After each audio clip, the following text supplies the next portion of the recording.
sebalik gelak tawa di sekolah, ada jiwa yang sedang menderita. Ada hati yang remuk tapi tak bersuara. Buli bukan gurauan. Ia luka yang tak kelihatan tapi menyakitkan.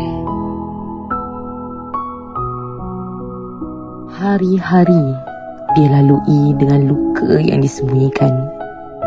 Dunia sekelilingnya gelap, seolah tiada siapa yang peduli. Tapi cukup satu tangan yang menghulur, satu insan yang berani berdiri. Cahaya mula menyinarinya. Kami pilih untuk bersuara. Kami takkan berdiam lagi. Kami bertindak dengan tegas. Kami tak nak. Kami berhak rasa selamat. Ini sekolah kami. Hentikan buli.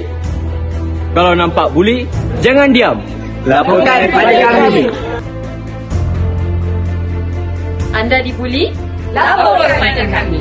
Andai kata awak kena buli, laporkan kepada saya.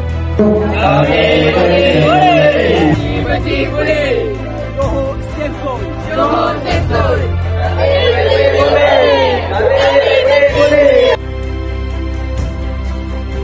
Kami pelajar SMK Tun Habab, kami ada suara dan kami kata